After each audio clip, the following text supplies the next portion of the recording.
Hello. नमस्कार दोस्तों। स्वागत है आप सबका आज के इस सेशन में। तो आज हम अपनी जीएस क्रैकर सीरीज को कंटिन्यू कर रहे हैं और ये पार्ट 8 है इस सीरीज का। इसमें हम एसएससी के most repeated previous year questions cover कर रहे हैं। तो आइए शुरू करते हैं। सबसे पहला सवाल है, which of the following tribes is not related to Andaman and Nicobar island.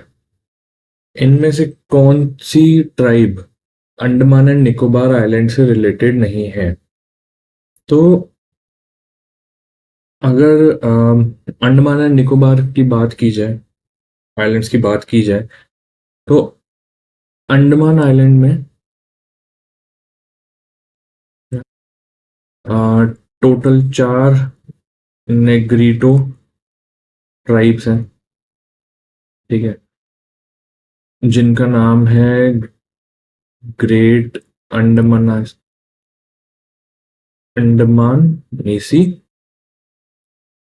एक है ओंगे, एक है जरावा और एक है सेंटरनलीसी, जो कि सेंटिनल आइलैंड पे रहते हैं, है ना।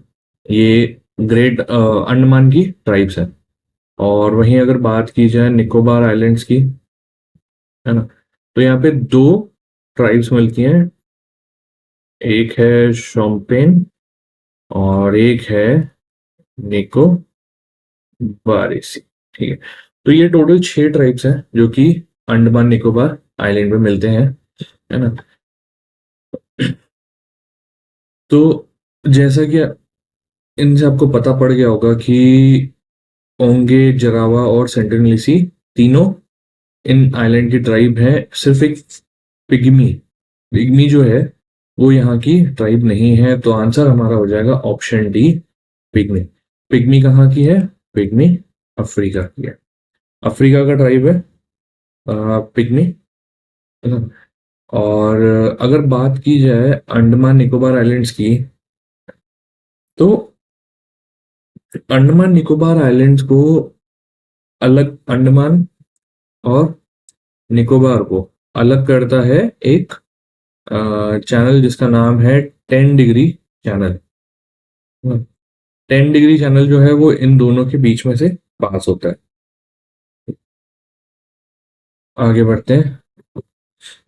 Where is the headquarter of Badminton World Federation located. Badminton World Federation का जो हेडक्वार्टर है वो कहाँ लोकेटेड है? तो वो लोकेटेड है मलेशिया में। आंसर हो जाएगा हमारा ऑप्शन ए। अगर स्विट्जरलैंड की बात की जाए तो यहाँ पे टेबल टेनिस का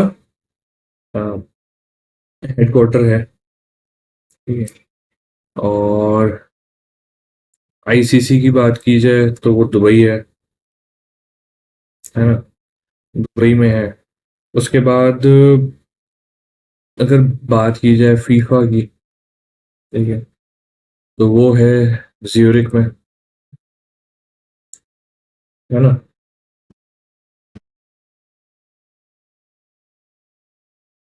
ये कुछ और इम्पोर्टेंट हेडक्वार्टर्स हैं जो कि काफी रिपीट होते हैं पेपर्स में।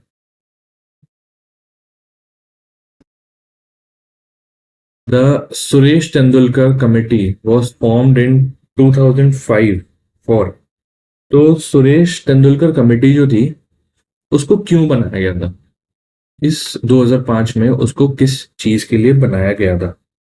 इस कमेटी को बनाने का मुख्य उद्देश्य था गरीबी का अनुमान लगाना। पॉवर्टी एस्टिमेट जो है वो मेन उद्देश्य था इस कमेटी का। तो आंसर हमारा हो जाएगा ऑप्शन सी, पॉवर्टी एस्टिमेट। अब बात की जाए पॉवर्टी एस्टिमेट्स की, है ना, तो पॉवर्टी एस्टिमेट की बात की जाए, पॉवर्टी एस्टिमेट की, तो इसको कैलकुलेट करता है नीति आयोग, है ना। नीति आयोग कैलकुलेशन करता है पॉवर्टी का जिसका डेटा है वो नेशनल सैंपल सर्वे ऑफिस जो है ministry of Statistics and Programme Implementation के अंडर आता है। एनएसएसओ डेटा कलेक्ट करता है और उसके बेसिस पे नीति आयोग पॉवर्टी का एस्टिमेशन करता है। नीति आयोग से पहले ये काम प्लानिंग कमीशन के पास था। प्लानिंग कमीशन इससे पहले पॉवर्टी लाइन का कैलकुलेशन करती थी, पर उसके बाद ये काम नीति आयोग को दे दिया गया। और एक होता है बीपीएल सेंसस, है ना। बीपीएल सेंसस कंडक्ट कराने का काम है ministry of rural development plus वो state state concern state plus ministry of rural development मिलके कंडक्ट करते हैं बीपीएल सेंसस, जिससे जो भी गरीब हाउस होल्ड हैं उस स्टेट के, उनका अनुमान लगाया जा सके।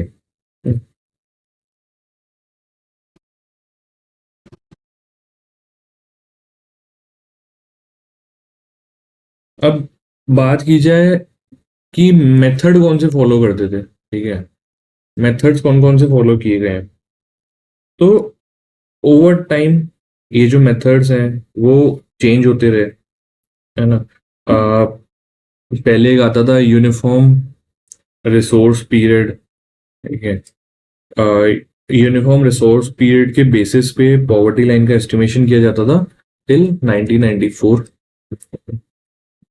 जिसमें होता क्या था, सर्वे लिया जाता था, लोगों से पूछा जाता था कि आखिरी 30 दिन में उनका एक्सपेंडिचर क्या क्या रहा है, किस बेसिस पे किन किन जगहों पे इन्होंने खर्चा किया है। उसके बेसिस पे जो लास्ट 30 डेज का ये लोग पूरा खर्चा बताते थे, उसके बेसिस पे ये चीज डिसाइड होती थी, पॉवर्टी लाइन डिसाइड की जाती थी। उसके बाद सन 2000 से मिक्स्ड रेफरेंस पीरियड एमआरपी पे स्विच कर लिया, है ना। एमआरपी में क्या होता है, कंजम्पशन कैलकुलेट किया जाता है, दो चीजें लेते हैं वो। एक तो आखिरी 30 दिन का डेटा लिया जाता है और आखिरी एक साल का डेटा लिया जाता है। आखिरी एक साल में क्या क्या आता है, जो लो फ्रीक्वेंसी आइटम होते हैं जो हम बहुत कम यूज करते हैं, जैसे कि क्लोथिंग हो गए, फुटवेयर हो गए, है ना, हेल्थ एक्सपेंडिचर हो गया और एजुकेशन है ना। ये सारी चीजें लो फ्रीक्वेंसी में हम डेली खर्चे नहीं कर रहे, हम डेली कपड़े नहीं खरीद रहे, हम डेली फुटवेयर नहीं खरीद रहे, है ना।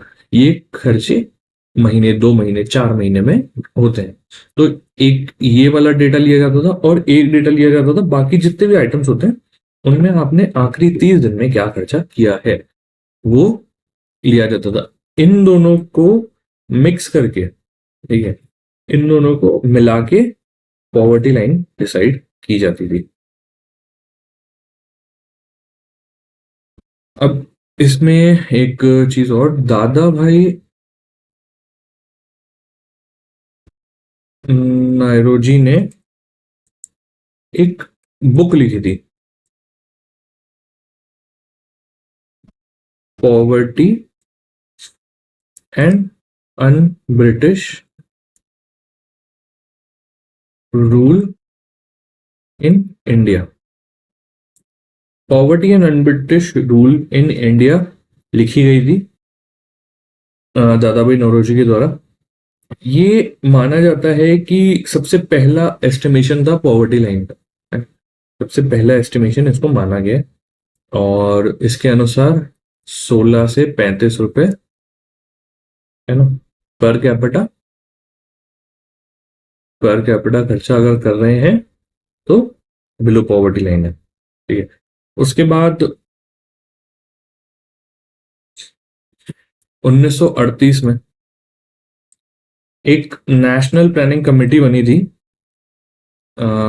Under the chairmanship of Subhash Chandra Bose, है ना, सॉरी, सेटअप इन्होंने करा था, चेयरमैन थे जवाहरलाल जवाहरलाल नेहरू, है ना। इसने सब उसके बाद सबसे पहले एस्टिमेशन दिया था पॉवर्टी का, और 1944 में बॉम्बे प्लान डिवाइस किया गया था, ठीक है। बॉम्बे प्लान के according 75 rupees per capita income, per capita खर्चा अगर आप कर रहे हैं आप, तो आप बिलो पॉवर्टी लाइन है, ठीक है। और अगर बात की जाए सिस्टमैटिक असेसमेंट की, सिस्टमैटिकली सबसे पहला फर्स्ट सिस्टमैटिक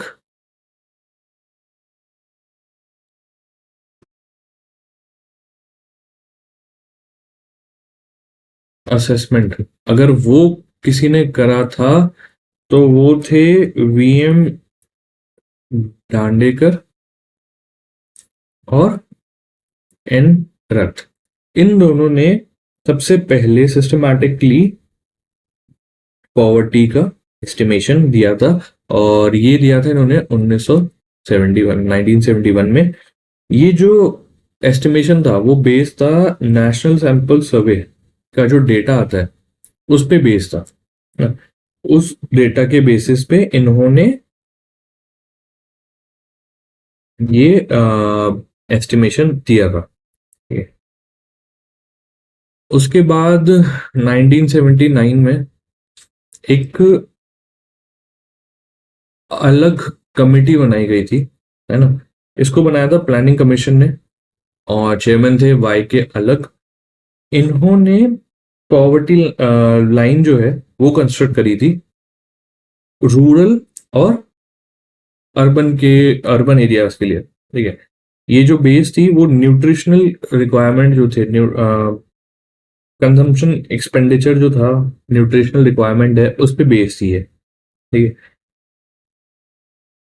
तो सबसे पहले इन्होंने करी थी, sorry, अलग कमेटी ने अलग अलग रूरल और अर्बन दोनों के लिए अलग अलग पॉवर्टी लाइन डिफाइन करी थी।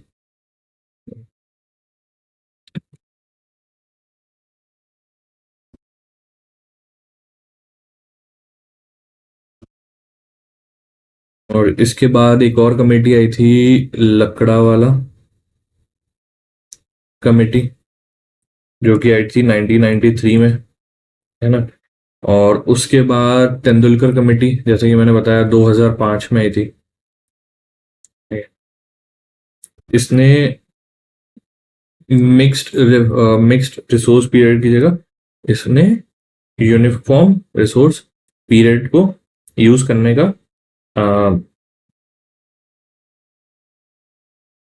प्रपोजल दिया था, है ना। इसने प्रपोजल दिया था, इस कमेटी ने प्रपोजल दिया था कि मिक्स एमआरपी की जगह हम यूनिफॉर्म रिसोर्स पीरियड पे शिफ्ट करें। और 2011 में इन्होंने एस्टिमेट दिया था कि जो लिमिट है रूरल के लिए 816 पर मंथ रखी जाए, है ना। और अर्बन के लिए 1000 रुपए पर मंथ रखी जाए, ठीक है। ये इन्होंने लिमिट सजेस्ट करी थी, है ना। और अगर इंटरनेशनल लेवल पे बात की जाए, ठीक है, वर्ल्ड बैंक और एशियन डेवलपमेंट बैंक जो है वो भी डिफाइन करते हैं कि पॉवर्टी कितनी है। वर्ल्ड बैंक के अकॉर्डिंग अगर आप 1.9 डॉलर पर डे से कम कमा रहे हैं, या उससे कम पे आप अपना जीवन व्यतीत करते हैं, तो आप गरीबी रेखा से कम है। और एशियन डेवलपमेंट बैंक के अकॉर्डिंग ये जो रेट है वो 1.151 डॉलर पर डे है। तो ये था जो भी पॉवर्टी एस्टिमेशन का हिस्ट्री था वो सारा हमने इसमें देखा। आगे बढ़ते हैं। Which of the following type of crop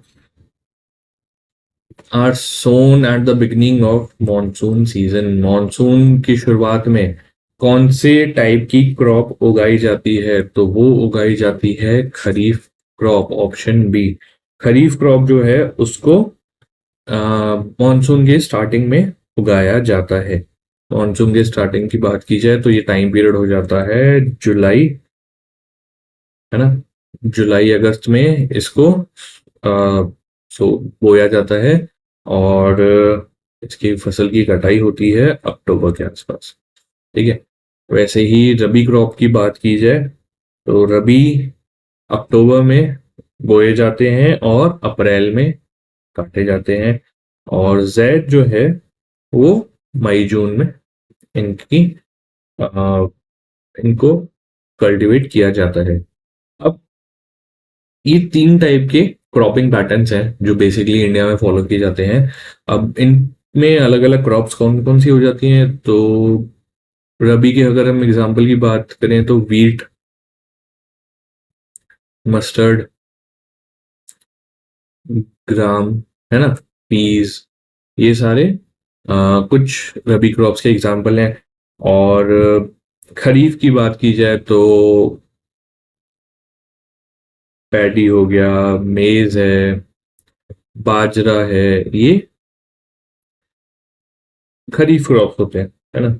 और ज़ैद क्रॉप में आ जाता है आपका क्यूकम्बर, खीरा, है ना, वाटरमेलन, ये हो जाते हैं आपके ज़ैद क्रॉप्स। ठीक है, आगे बढ़ते हैं। Who among the following is the hero of the Sanskrit poem Ramcharita, written by Sadhaikar Nandi? सदाइकर Nandi ji की पोयम थी संस्कृत की रामचरित। उसके हीरो कौन थे? है ना? उसके हीरो कौन थे?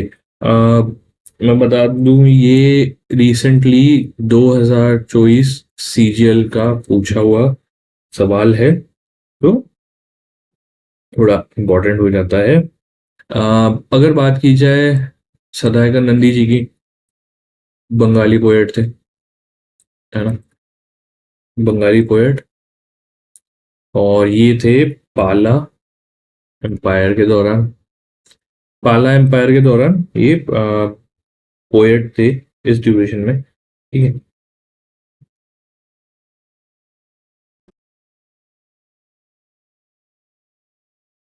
और ये जो पोयम है ये बेसिकली स्टोरी बताती है साइमल्टेनियसली रामायण और पाला किंग जो थे, राम पला, इनकी, है ना, साइमल्टेनियसली कहानी बताती है।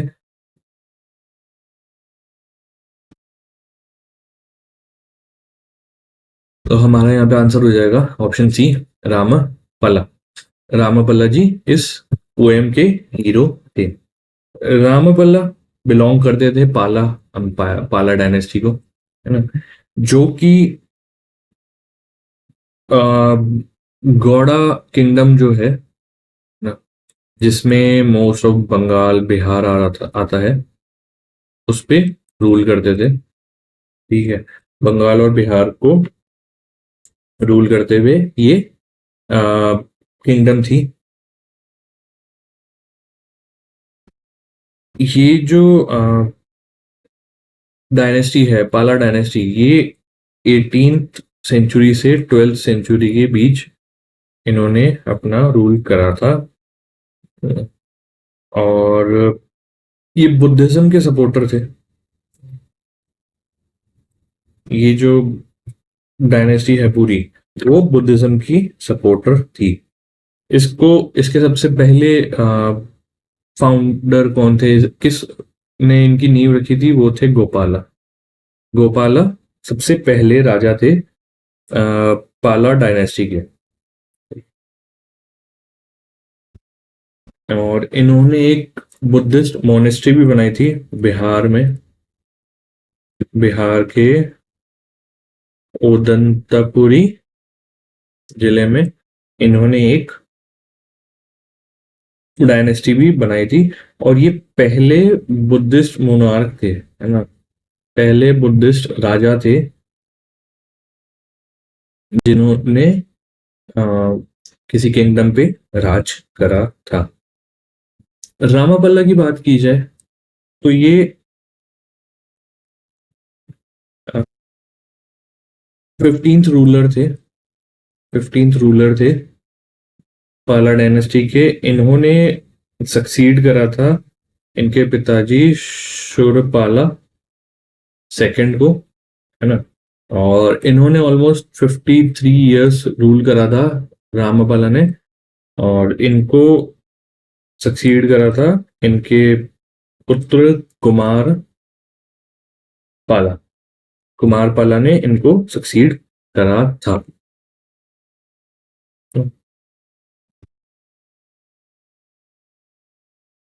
आगे बढ़ते हैं। In the 10th century, Queen Dida became the ruler of which of the following regions of North India? इनमें से कौन से रीजन की रानी बनी थी क्वीन डीडा? तो वो बनी थी कश्मीर की रानी। आंसर हो जाएगा ऑप्शन डी, कश्मीर। अब इनकी बात की जाए तो इनको कैथरीन ऑफ कश्मीर के नाम से भी जाना जाता है। इन्होंने 1003 तक रूल करा था और ये आखिरी रूलर थे यशकारा डायनेस्टी के, है ना। यशकारा डायनेस्टी के ये आखिरी रूलर थे। शुरू में ये सिर्फ एक रीजेंट की तरह काम कर रहे थे, है ना। शुरू में इन्होंने रीजेंट के तौर पे काम करा था और उसके बाद इन्होंने खुद गद्दी संभाल ली थी। रीजेंट क्या होता है? जब कोई मोनार्क होता है या कोई राजा होता है।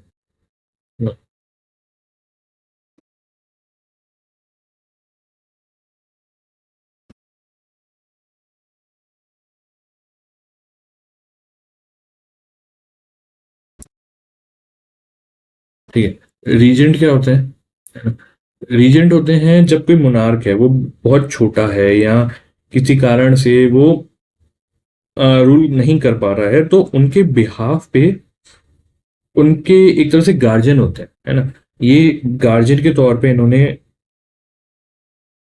काम करा था 1958 से 1980 तक। और 1980 के बाद इन्होंने खुद राजगद्दी संभाल ली थी। ठीक है। और 1980 के बाद 1003 तक इनका रूल रहा था ओवर कश्मीर। आगे बढ़ते हैं। Which of the following articles of the Constitution of India deals with the manner of election of president? President के इलेक्शन, प्रेसिडेंट कैसे इलेक्ट होगा, वो कौन से आर्टिकल में बताया गया है? तो वो बताया गया है आर्टिकल 55, ऑप्शन ए। 55 में बताया गया है कि कैसे हम प्रेसिडेंट का इलेक्शन करेंगे, है ना। प्रेसिडेंट का इलेक्शन जैसे कि आपको पता है लोगों के द्वारा नहीं होता, है ना। लोगों का कोई रूल नहीं होता इसमें। ये होता है सिलेक्ट इलेक्टोरल कॉलेज के द्वारा। इलेक्टोरल कॉलेज क्या हो जाता है? इसमें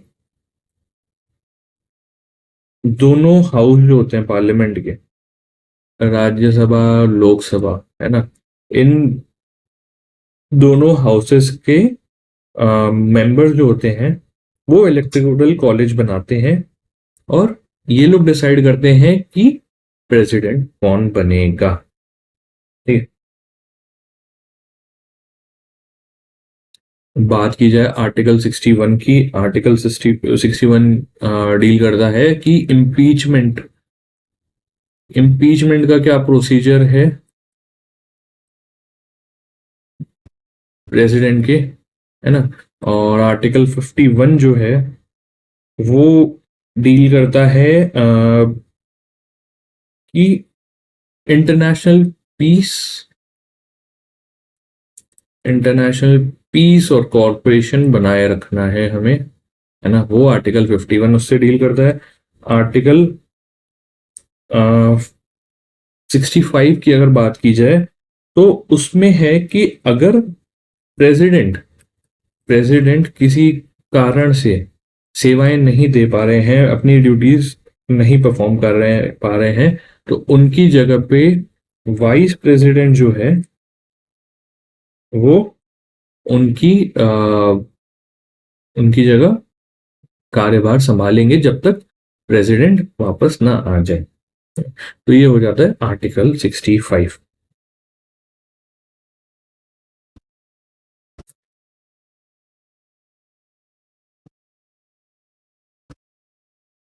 वॉज द प्रेसिडेंट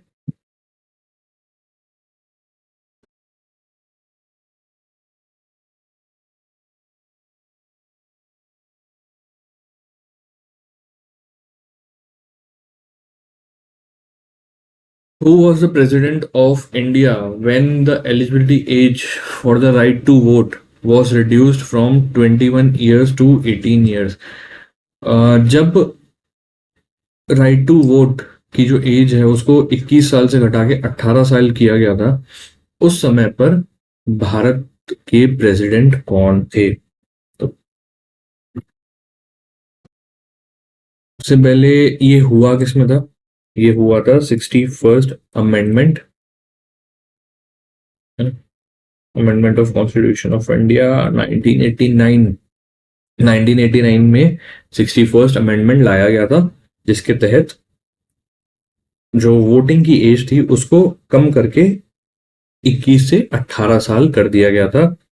और उस समय पे भारत के प्रेसिडेंट थे आर वेंकटा रमन, रामास्वामी वेंकटरमन उस समय पर भारत के प्रेसिडेंट थे। आंसर है ऑप्शन बी। इनकी बात की जाए तो ये 8th प्रेसिडेंट थे भारत के, है ना, जिन्होंने सर्व करा था फ्रॉम 1987 टू 1992। ठीक है, इसके अलावा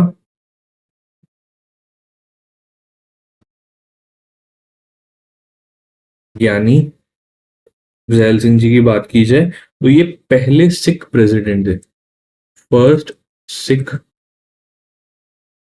प्रेसिडेंट। और इन्होंने अ, ये 7th प्रेसिडेंट भी थे इंडिया के, है ना। प्लस प्रेसिडेंट होने के साथ साथ इन्होंने as a CM of Punjab भी सर्व किया है। और ये प्रेसिडेंट थे फ्रॉम 1982 टू 87। इसके बाद बात की जाए शंकर दयाल जी की, तो ये 9th प्रेसिडेंट थे इंडिया के, है ना, फ्रॉम 1992 टू 1997।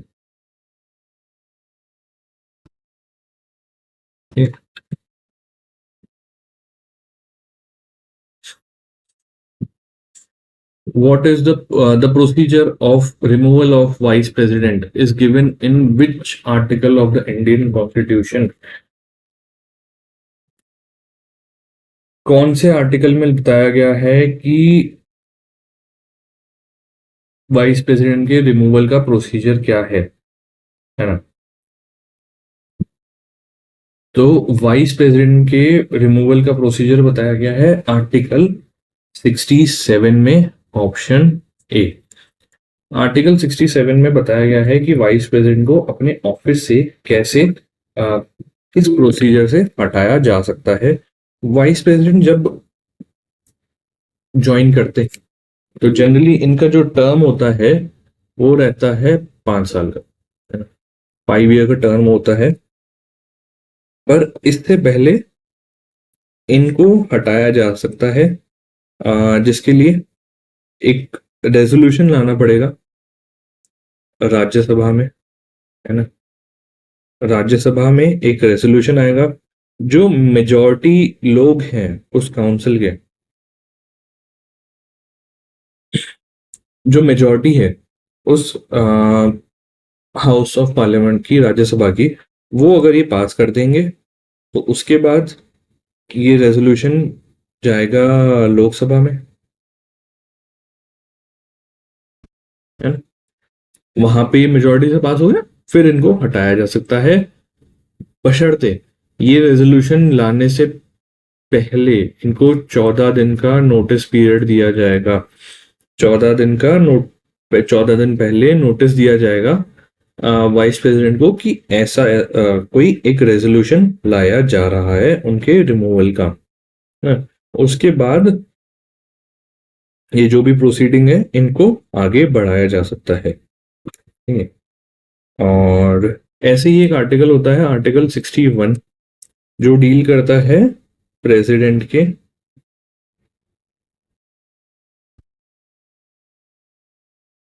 वो डील करता है प्रेसिडेंट के रिमूवल से, है ना। आ, अब उनके रिमूवल का प्रोसीजर क्या है, तो इन इस केस में कोई भी एक हाउस, चाहे राज्यसभा हो चाहे लोकसभा हो, है ना, कोई भी इनिशिएट कर सकती है procedure for the removal. Resolution जो है वो दोनों में से किसी भी हाउस में पहली बार लाया जा सकता है, अगर उसको 1/4 मेंबर जो हैं वो सपोर्ट कर देते हैं तो वो रेजोल्यूशन इनिशिएट होगा, और प्रेसिडेंट को 14 दिन पहले नोटिस दिया जाएगा कि ये रेजोल्यूशन पास हो रहा है। किसी भी हाउस में पहले, जो हाउस जहां पे प्रेजेंट हुआ है ये, अगर 2/3 मेंबर्स ने इसको अप्रूव कर दिया तो वो दूसरे हाउस में ट्रांसफर हो जाएगा, है ना। अब जो दूसरा हाउस है वहां पे जब ये प्रस्ताव रखा जाएगा तो वो इन्वेस्टिगेट करेंगे कि चार्ज क्या है, और प्रेसिडेंट को राइट होता है कि इस इन्वेस्टिगेशन में आ सके। उसके बाद अगर सेकंड हाउस में ये रेजोल्यूशन पास होता है वापस मेजोरिटी से, मतलब 2/3 मेजोरिटी के साथ, तो उसके बाद प्रेसिडेंट जो है वो रिजाइन करेंगे, है ना, वो रिजाइन देंगे, या उसके बाद इनको हटाया जा सकता है फ्रॉम द ऑफिस। और उसके बाद ये जो पोजीशन है, एक बार रेजोल्यूशन पास हो गया, प्रेसिडेंट अपनी सीट जो है वो वेकेंट कर देंगे।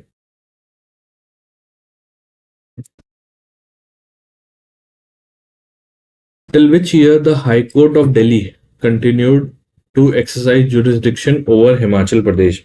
हिमाचल प्रदेश के ऊपर जुरिस्डिक्शन कब तक हाई कोर्ट ऑफ दिल्ली ने जो किया था?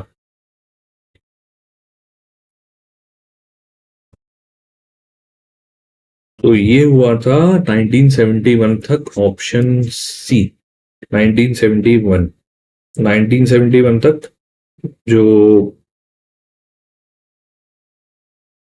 दिल्ली हाई कोर्ट है वही रूल करती थी ओवर हिमाचल प्रदेश। शुरुआत में जो दिल्ली हाई कोर्ट है वो कर रही थी पंजाब और हिमाचल दोनों स्टेट्स के ऊपर, अ, यही था दिल्ली का जुरिस्डिक्शन। पर 1966 में जब पंजाब को दो स्टेट्स में डिवाइड करके पंजाब और हरियाणा बनाया गया, तो उस टाइम दिल्ली हाई कोर्ट वहां से हट गया, और उसके बाद दिल्ली हाई कोर्ट बस दिल्ली और हिमाचल प्रदेश पे ही के ऊपर ही ये काम करते थे, और क्योंकि तब तक इनके पास खुद की हाई कोर्ट नहीं थी। उसके बाद 1971 में, ठीक, जैन 25 1971 में अ, Himachal Pradesh high court act लाया गया, जिसके बाद हिमाचल प्रदेश को खुद का एक हाई कोर्ट मिला, और दिल्ली हाई कोर्ट ने अपना जो कह लीजिए दायरा है वो दिल्ली तक ही रखा और हिमाचल प्रदेश अलग हो गया, है ना। तो हमारा यहाँ पे आंसर है option C 1971। In which of the following years did the Supreme Court of India came into existing existence after independence? Supreme court of India कब बनी थी? अ, तो वो एग्जिस्टेंस में आई थी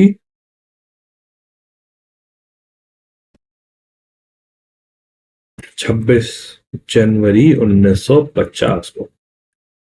ऑप्शन सी 1951। और सुप्रीम कोर्ट है कहाँ पे? न्यू दिल्ली में। न्यू दिल्ली में सुप्रीम कोर्ट है।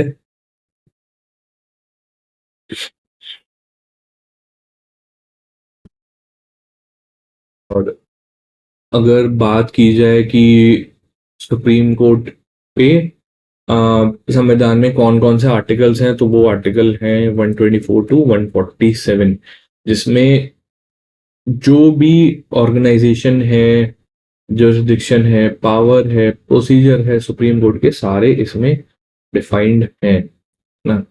और सुप्रीम कोर्ट की बात निकली है तो चीफ जस्टिस ऑफ इंडिया, है ना, नए चीफ जस्टिस ऑफ इंडिया आए हैं जिन्होंने मई 14 2025 को ही सोन इन किया है। ये 52nd सीजीआई है। इनका नाम है BR गवई। और ये फर्स्ट बुद्धिस्ट है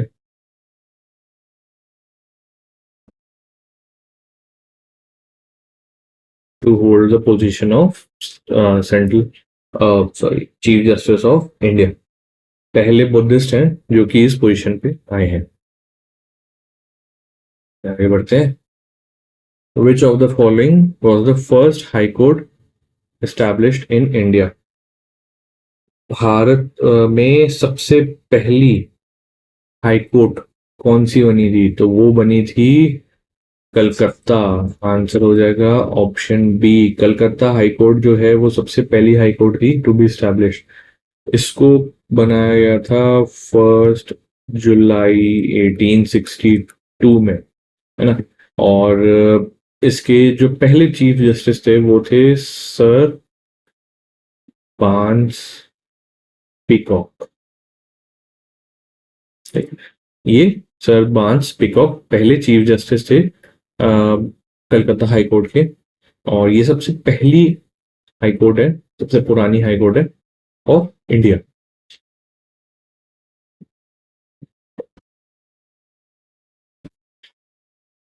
और इसके जुरिस्डिक्शन की बात की जाए तो ये है, इसका जुरिस्डिक्शन है West Bengal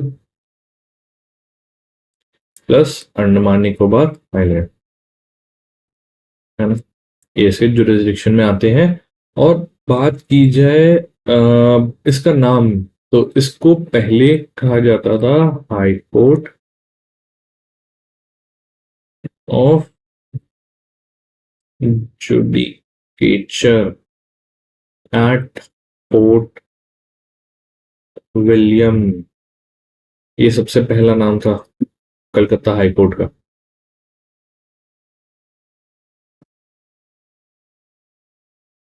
5% which of the following gases is less than the rest of Earth's atmosphere? इन चार में से सबसे कम पाई जाने वाली गैस कौन सी है?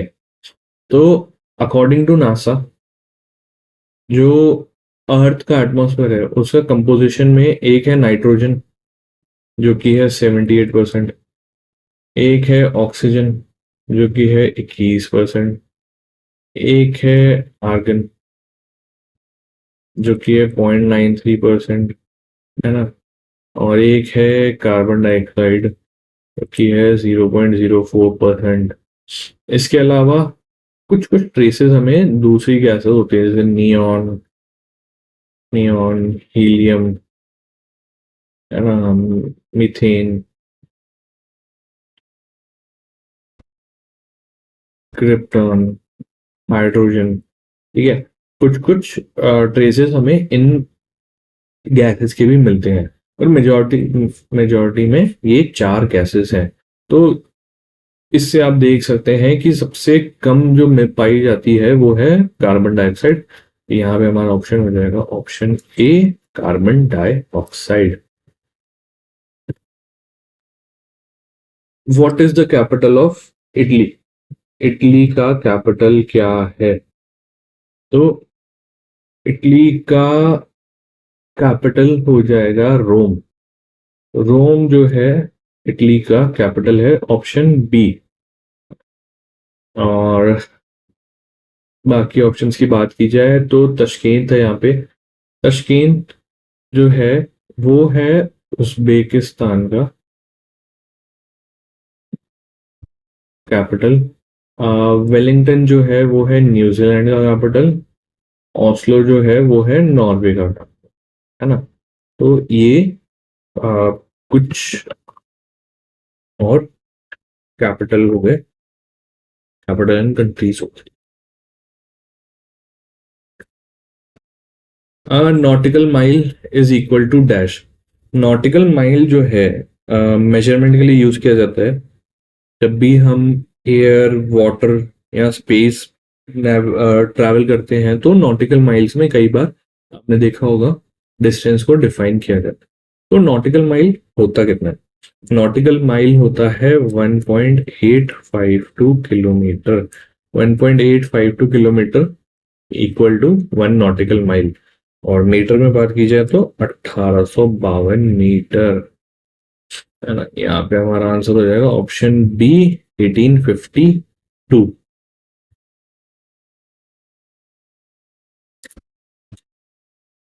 Nathula pass connects India with which of the following neighbouring countries? Nathula pass जो है वो इनमें से कौन से नेबरिंग कंट्री से इंडिया को जोड़ता है? नाथुला पास है कहाँ पे? ये है हिमालयाज में, ईस्ट सिक्किम डिस्ट्रिक्ट में, ईस्ट सिक्किम डिस्ट्रिक्ट में।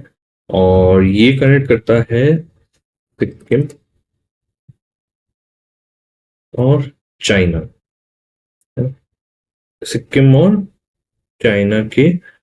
चाइना का भी तिब्बत रीजन जो है उसको कनेक्ट करता है ये नाथुला पास। और ये एक एशियंट सिल्क रूट है, एशियंट सिल्क रूट है ये पास, है ना। और एक तरह से ये ट्रेडिंग पोस्ट भी हो जाता है, कि यहाँ से ट्रेड अलाउड है बिटवीन इंडिया एंड चाइना। ये ट्रेडिंग पोस्ट के तौर पे भी ये काम करता है। तो आंसर हमारा यहाँ पे हो जाएगा ऑप्शन डी, नाथ चाइना। ठीक है। कुछ और पासेस की बात की जाए तो एक पास जो है वो है बनिहाल पास, जो कि है JNK में। और एक है बारा लच्छाला, ये है हिमाचल प्रदेश में। इसके अलावा एक और सिक्किम का है जेलेपला, सिक्किम में। उसके अलावा एक हो जाता है बोमडीला पास, जो कि अरुणाचल प्रदेश में है ना। और एक उत्तराखंड से निकलता है वो है लिपुलेख पास। इसके अलावा एक लद्दाख से निकलता है जोजिला पास, लद्दाख से निकलता है। रोहतांग बड़ा फेमस पास है ये तो, सबको पता होगा, हिमाचल में है। ठीक है। एक हिमाचल का और है शिपकीला, शिपकीला पास हिमाचल प्रदेश है जो पास होता है। तो ये कुछ और इम्पोर्टेंट पास हैं जो कि अलग अलग स्टेट्स में लोकेटेड है। आगे बढ़ते हैं। Yakshagana is a famous folk dance of which of the following states? Yakshagana जो है, यक्षगाना कौन से स्टेट का फोक डांस है? तो ये है कर्नाटका का, ऑप्शन बी। यश का गाना जो है वो कर्नाटका का फोक डांस है, जो कि अ, जिसका जन्म जो है वो विजय विजय नगरा एम्पायर के टाइम पे हुआ था। विजयनगरा एम्पायर के कोर्स में इसका ओरिजिनेशन हुआ था। अगर फोक डांस की बात की जाए तो केरला में फेमस है कथकली, है ना, और मोहिनी यत्तम, है ना। तमिलनाडु की बात की जाए तो यहाँ पे भरतनाट्यम बहुत फेमस है। और उड़ीसा की बात की जाए तो यहाँ पे उड़ीसी और छऊ, ये दो बहुत फेमस फोक डांस है यहाँ के। आगे बढ़ते हैं। Who is the author of the book Roads to Mussoorie? Roads to Mussoorie के लेखक कौन है? रोड्स टू मसूरी के लेखक हैं Ruskin Bond, option D, Ruskin Bond. Ruskin Bond ji की किताब है रोड्स टू मसूरी। अगर फेमस बुक्स की बात की जाए तो अमीश त्रिपाठी जी की फेमस बुक है war of Lanka. War of Lanka इनकी फेमस बुक है। और किरण देसाई जी की है इनहेरिटेंस ऑफ लॉस। ये किरण देसाई की फेमस बुक है। अश्विन सांगी जी की है चाणक्य चैंट। चाणक्य चैंट अश्विन सांगी जी की फेमस किताब है।